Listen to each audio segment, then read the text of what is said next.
पसवान जी के रख दो न मन कि धन तोरा नावे हो जाई।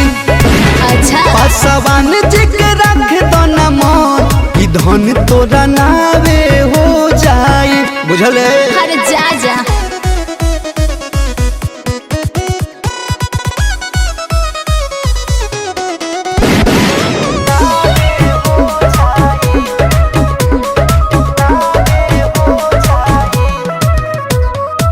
धरेलू छाव भाव करेलू माना चले लाई जब पसवान के चलाना ये जी जान ला थाना।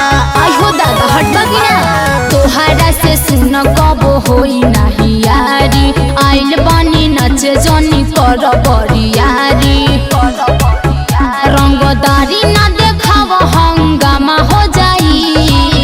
तेरी माँ के पसवान जी के रख दो न मन है धन तोरा नावे हो जाई। अरे जाहो पसवान जी के रख दो न मन है धन तोरा नावे हो जाई।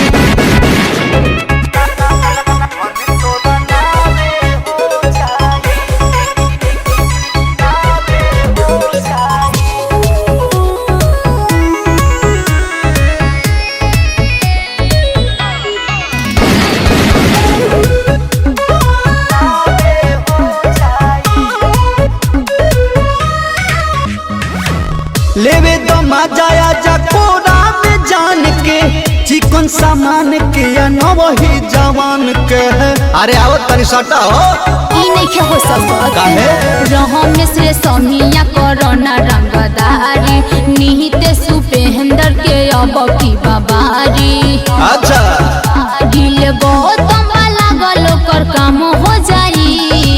तो सुना बोलो पसवान जी के रख दो न मन है धन तोरा नावे हो जाई। पसवान जी के रख दो न मन है धन तोरा नावे हो